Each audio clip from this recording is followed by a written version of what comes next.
Good evening, and welcome to everyone who's joining us on the internet. Tonight there is something important that I want to share with everyone, and we won't be going into the book. And before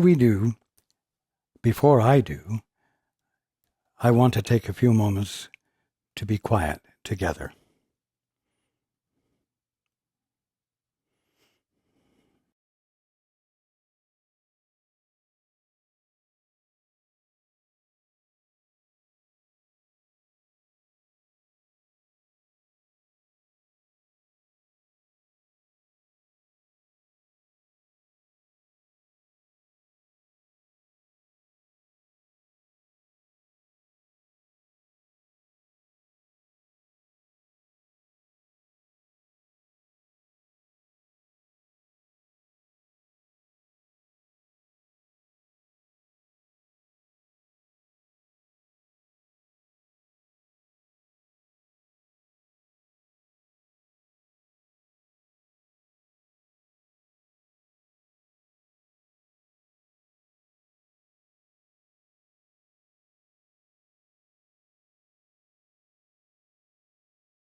Okay.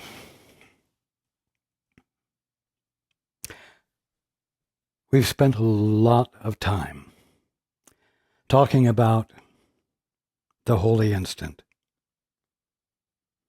In fact, I imagine some of you are wondering when we will get on with things and have something new to think about, something new to stretch your imagination and your boundaries. But the holy instant is so fundamental and so important that I want not to move on until it sinks in deeply, registers deeply, so that your behavior changes, so that you begin to be in a new way. It is this beginning to be in a new way that constitutes atonement, that constitutes awakening, that constitutes the fruits of everything that the Course teaches. Now, we've discussed the fact that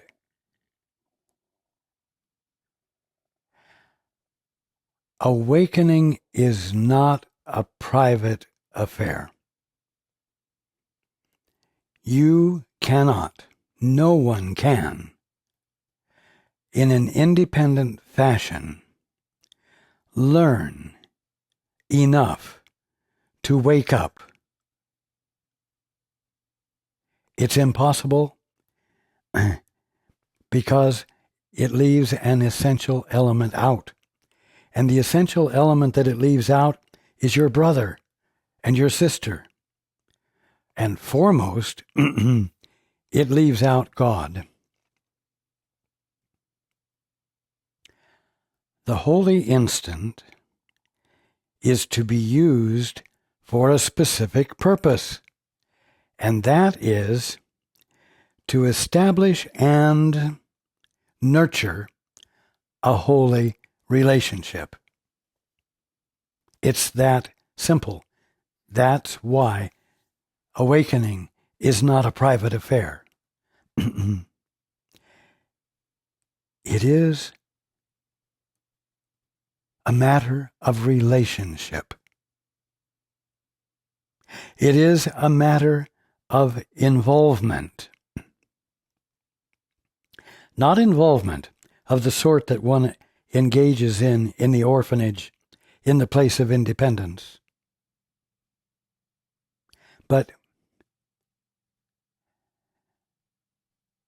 that which occurs in peace and in the atmosphere and substance of love.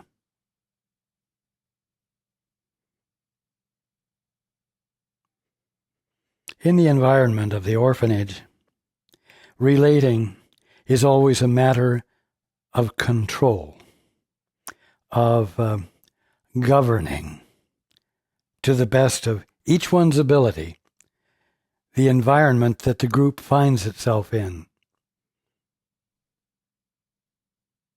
And so, you might say everyone participates in government.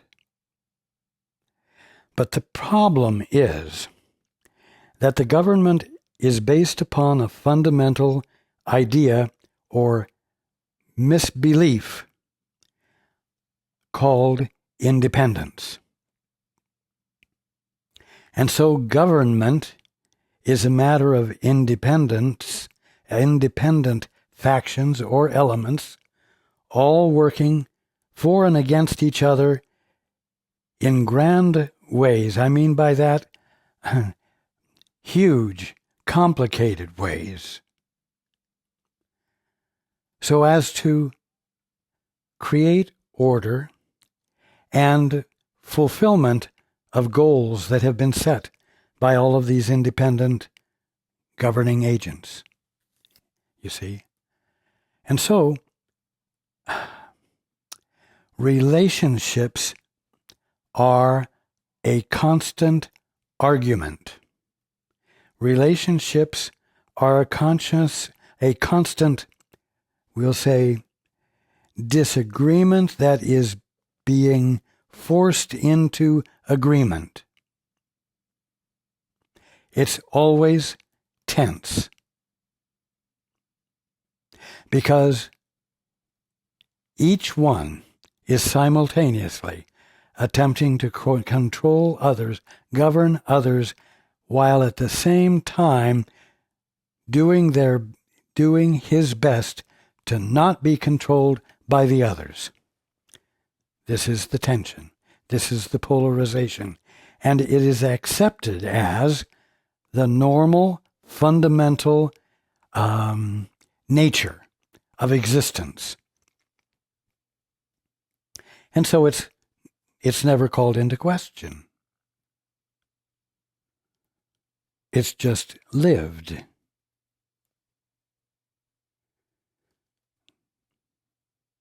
Now, that's not what the holy instant is about.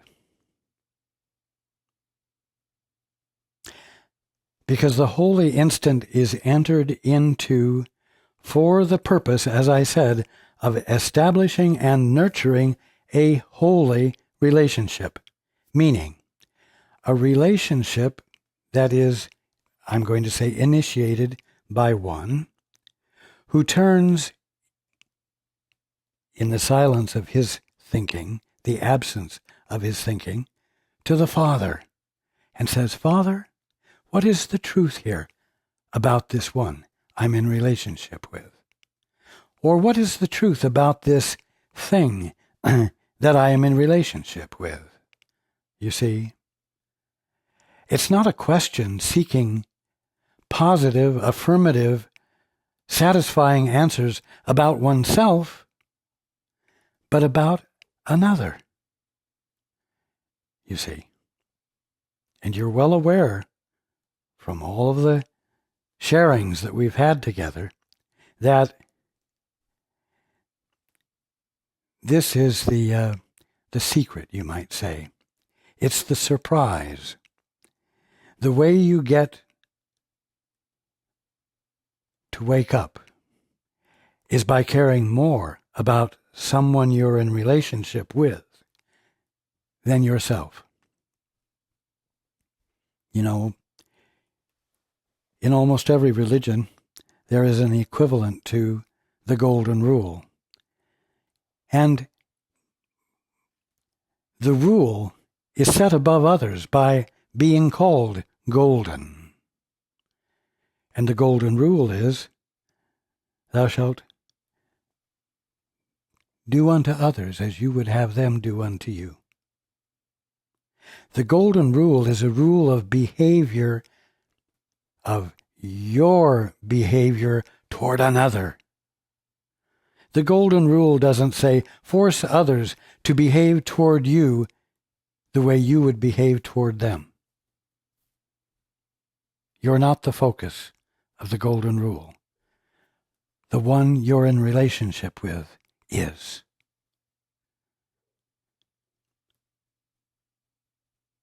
Being in an orphanage is a result of a false position that has been taken that says, I have no father, I have no mother, I have no source. And it's not true. And everything that is done from that standpoint is selfish. It is independence carried to the extreme. And it never does what solves the problem that everyone, through his or her independence, is attempting to get away from. The only thing that will solve the problem is to care more about another than you care about yourself. Now, that's the new governance. That's the uncommon governance. I wish to see the truth. I wish to see the God's honest truth about my brother. And I refuse to act on any other basis than that which becomes clear to me when, in the silence, I ask for clarity and it is given. You see?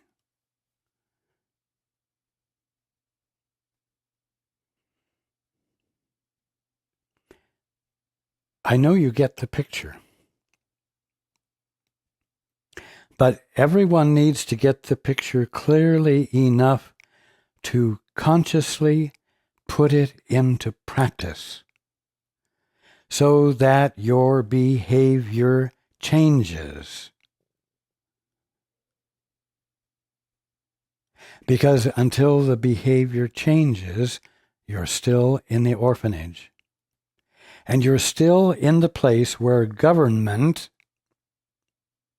arises out of a sense of inadequacy that has to be overcome at the expense of others. And of course, for those others, it's at your expense. And so you must be wary of governance that arises in your mind or in the minds of others around you that doesn't arise out of a clear experience of wholeness, of your wholeness, that has become clear to you as an experience because you've shut up your independent thoughts, acts, and reasonings, and you've said, in the absence of them, what is the God's honest truth here? That I don't remember, that I don't seem to yet know what is it, I will persist in listening for that until I hear it, because I understand from what I'm being taught that this is the way out of illusion. Now, your globe is in a great state of upheaval. Governments are problematic because those in government believe that they are orphans, and that the only way to attain order is through control based upon ideas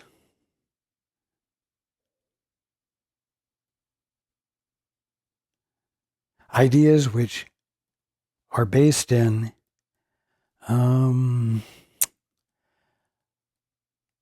a misunderstanding about everything you're in relationship with. That it's certainly not holy, that it's certainly not trustworthy, that it is certainly flawed, and that its flaws will always surface in mean-spirited, thoughtless, manipulative acts. It's inevitable that this is the way social being will work because of the nature of the, quote, animal, unquote, of that which everyone is in relationship with, you see. This is what everyone must step out of. And the stepping out of it is accomplished, again, through the practice of the holy instant, for the purpose of establishing and nurturing a holy relationship. A relationship which is established and nurtured according to the clarity of the Father's mind and the Father's love that He shares with you, so that you might embody it and be new.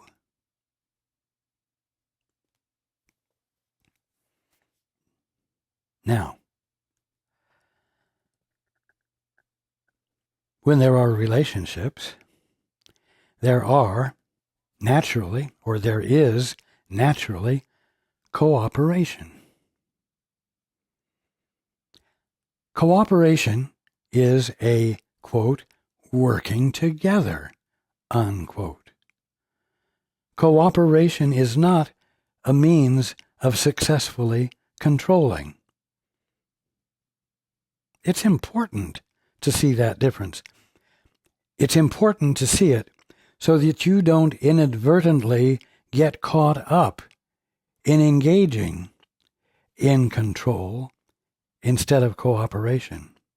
And it's important because you're not going to be able to see the truth about your brother or relate to him constructively if you think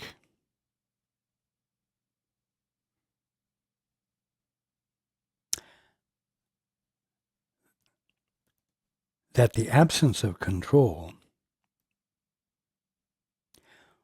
will bring about chaos.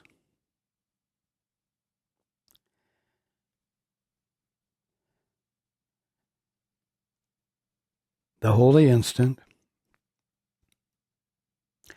calls upon everyone to risk the chance that no one is really an orphan, and that if one approaches his brother or sister as though he or she is the holy son or daughter of God, you will not get stabbed in the back. That there will not be a price to pay. Because until you bring that faith to your relationship, there will not be the elements necessary for both of you to relax and be in a new way, from a new paradigm. Now, as I said, in relationships, there is cooperation. There is cooperation.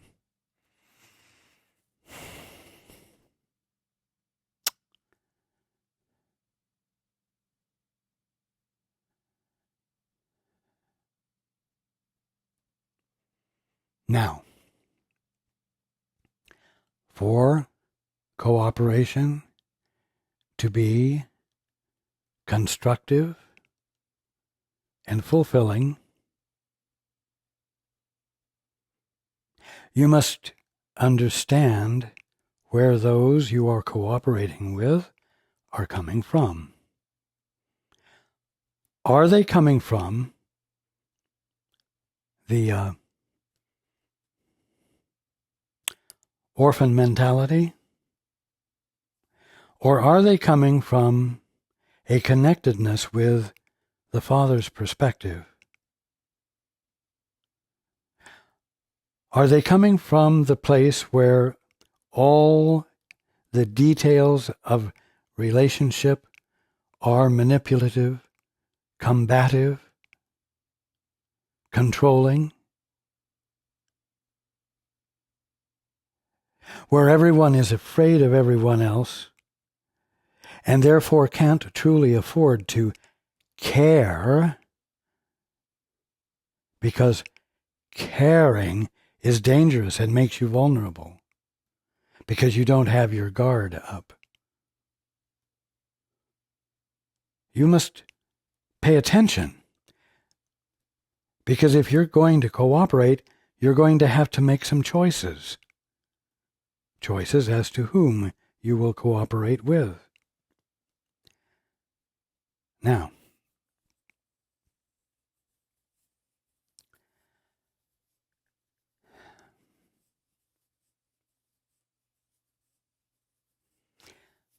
the other vantage point, of course, the other option for this cooperation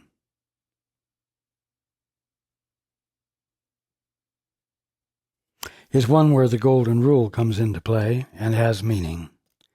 Do unto others as you would have them do unto you.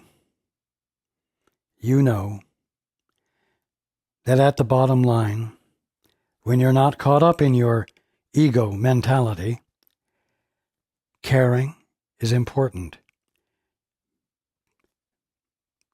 Being cared about is important. Humanity is important. The experience of humaneness is important.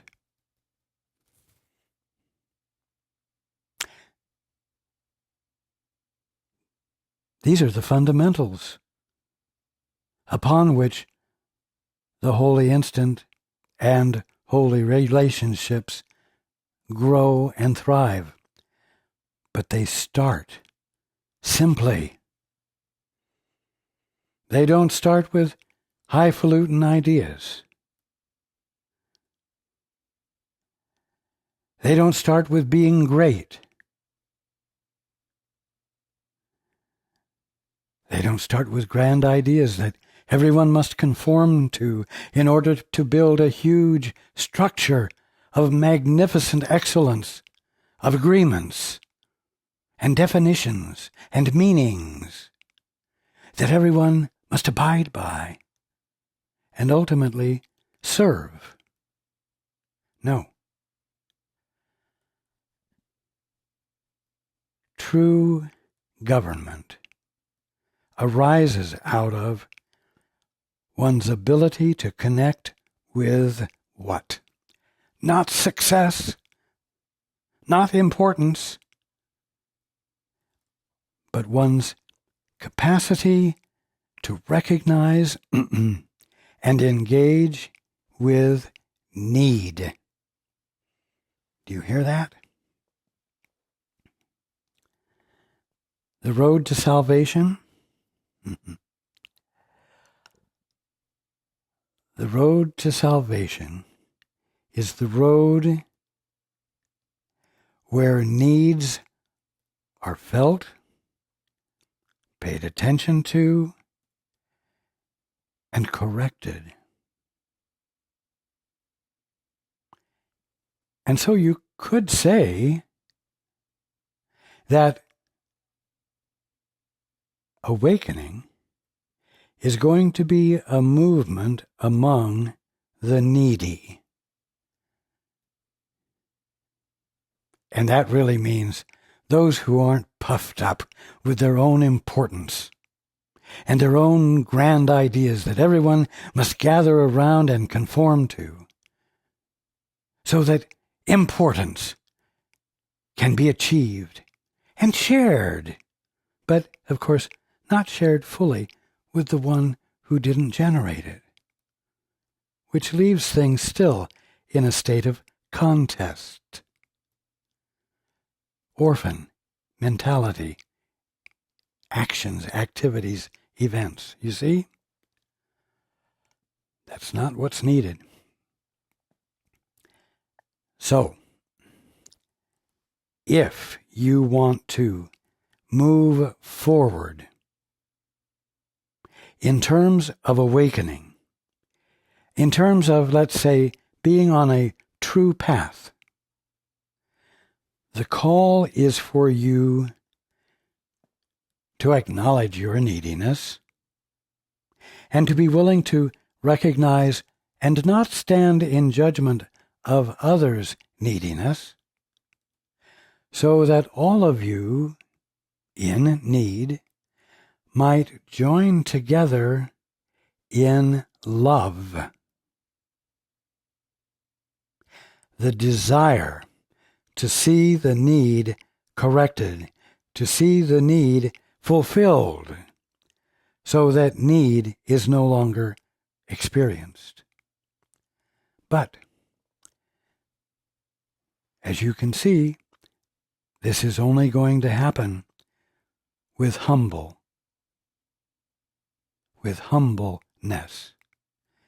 with humble people, with humble participants in relationships. Now, as you observe the things that are going on in your world today, and the contentiousness and the threat and everything else, you're going to have to make a choice as to whom you're going to actively participate with.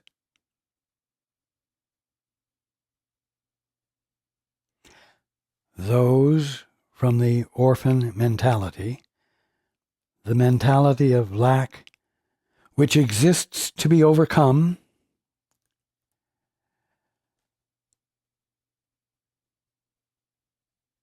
which always involves righteousness and judgment, us and them, higher and lower, and so on. You're going to have to be willing to say, no, I will not join with and support that, because there is no humanity in it. There is no caring about one's brother or sister in it. You see? This is important. And you're going to need to take a look at it, because choices need to be made if correction of the situation is going to occur. And what I am making very clear, and what I'm explaining in a way so that you can relate what the Course has been teaching to everyday real life. I am saying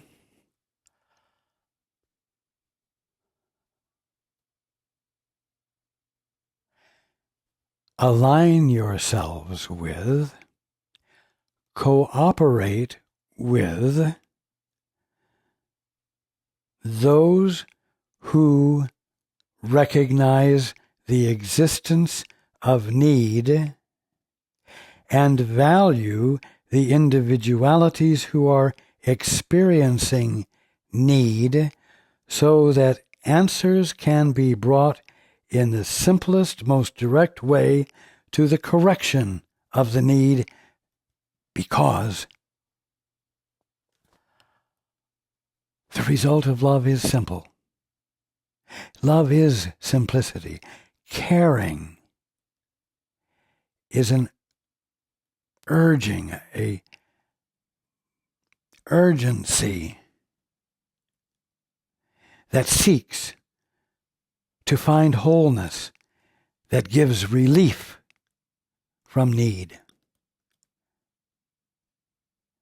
Whatever apparent structures are built upon the recognition of need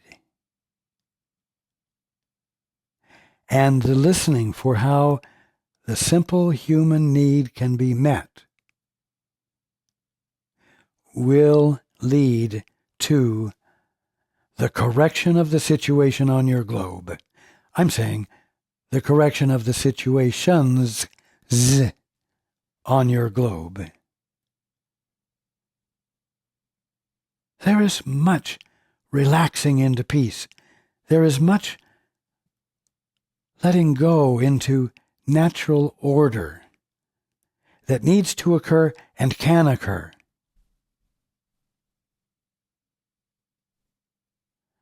But you must avoid governance applied to you or that you apply to others.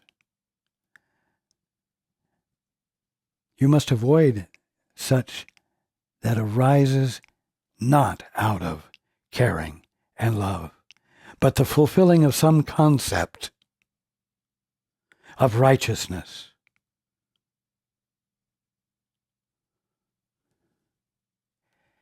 If attention and nurturance is given to that which does not support humanity,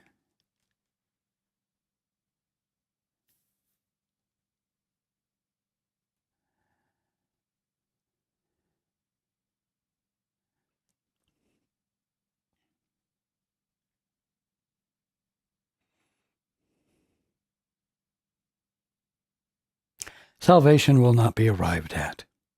Correction will not be arrived at. Further pain and distress will come into the picture. Join with those who value humanity.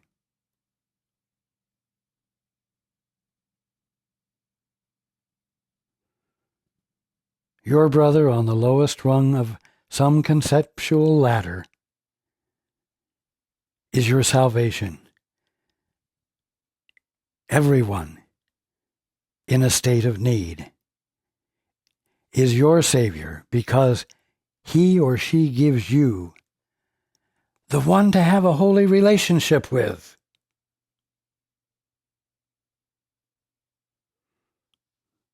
Relationships with orphans distract you from having a holy relationship, because it keeps you in a state of excitement as well as defense, and it maintains a wall between everyone.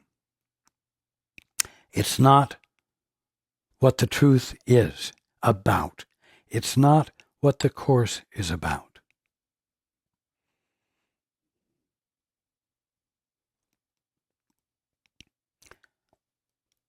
Be willing only to join with those who recognize and acknowledge need and see those needs to be the things to be directly expressed.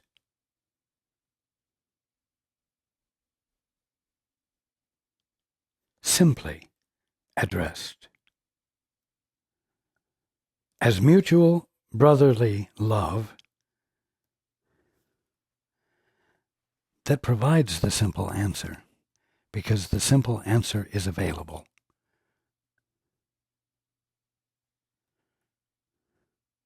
Value your humanity. Don't despise it and try to rise above it.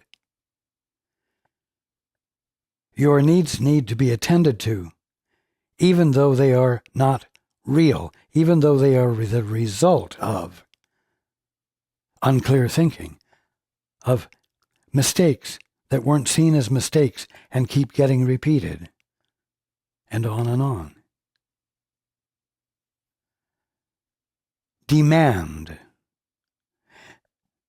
that those whom you would be willing to cooperate with, and those who want you to cooperate with them, demand of them that you want the attention to be given to humanity, humaneness, brotherly love, because you care, and because everyone needs everyone else to witness for them. That's the simple truth. What do you think is happening when one engages in the two-step, in the holy instant, and a holy relationship emerges and is nurtured? What do you think is happening? That happens because you've been willing to stop thinking about yourself and wanting to know what the truth about your brother is. Why would you want to know the truth about your brother? Because your knowing it constitutes you being a witness for his holiness. You see?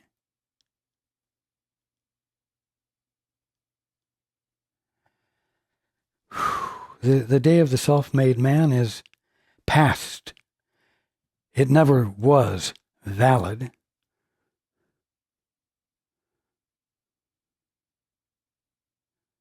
The time for relationships is here. Because the infiniteness of God's creation is an infiniteness of holy relationships. And God in them will only become clearly apparent, clearly manifest,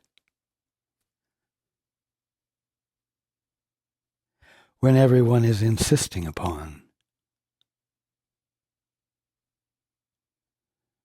the fruits of caring, the correction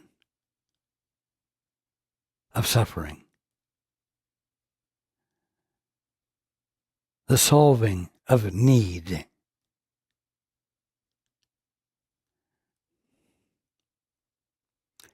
This is the wonderful, simple truth. But again, I must say, a change in behavior needs to occur, not just a change of a repertoire of ideas and thoughts to be mulled over, thought about, and expressed with others. Actual change.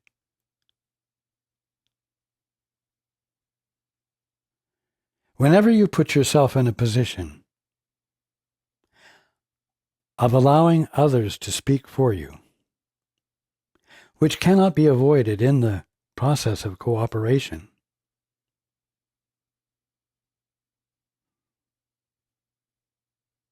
always be sure of the foundation from which that one works. Is he a controller, a manipulator? Is he one who sees wealth and success as the thing to be served?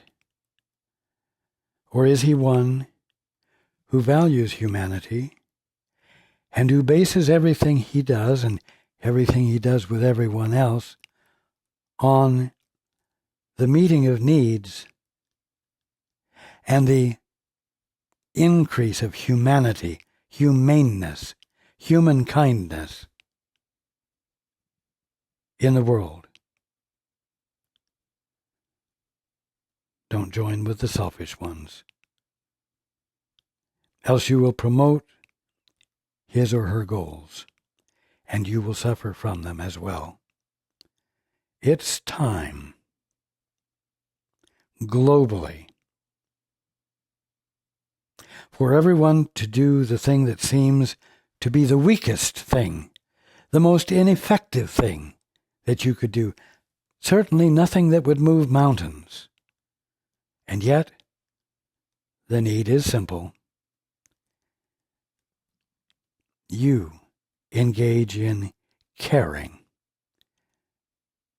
in desiring humaneness enough to shut up your own egotistic, controlling efforts, and in the silence, listen and ask, what is the truth here about my brother? What is the truth about the situations in my community, in my town, in my country that needs to be corrected with humaneness as its foundational attribute?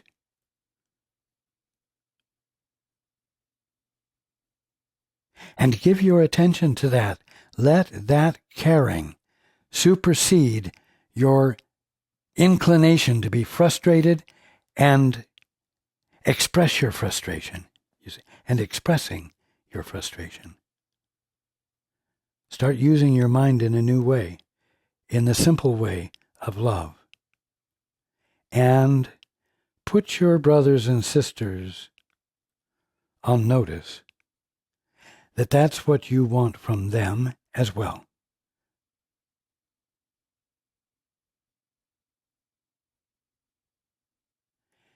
Let others know it's important to you. It's important to everyone. But someone has to stand up and start saying it, putting it in the air, to give others who are afraid the courage to say it and put it in the air.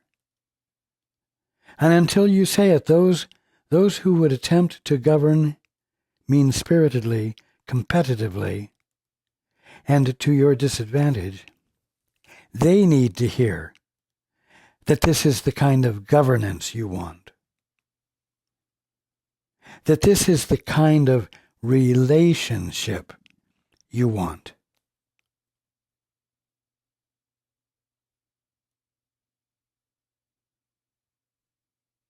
You see? This will constitute the beginning of transformation on your globe. No one is powerless. I'm not talking about the kind of power that is expressed by those who seem to be in charge. No one is powerless when it comes to the use of their mind. And everyone has the capacity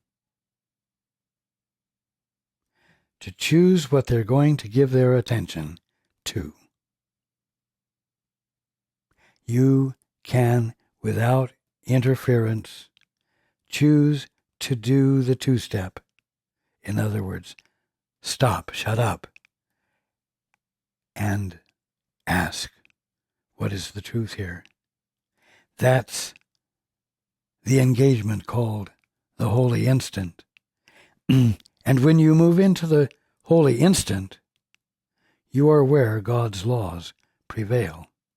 You are where the movement of reality that meets the human need comes forth, and in solving the human need demonstrates humanity. You see?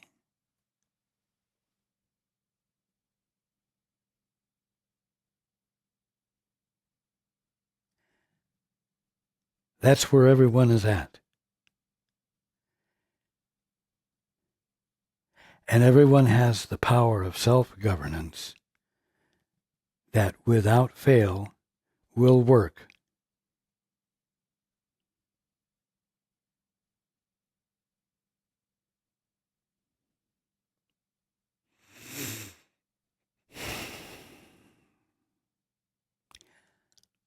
I love you all. Begin to give to your world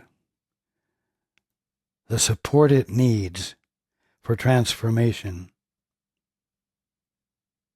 by valuing humanity, humaneness, the meeting of the need,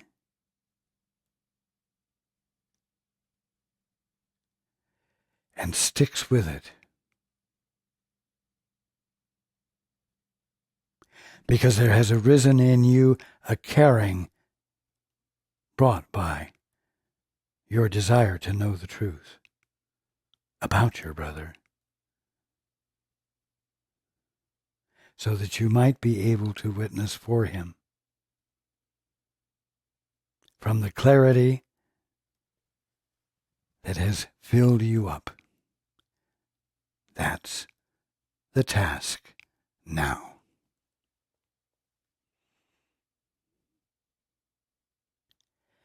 I look forward to being with you next time.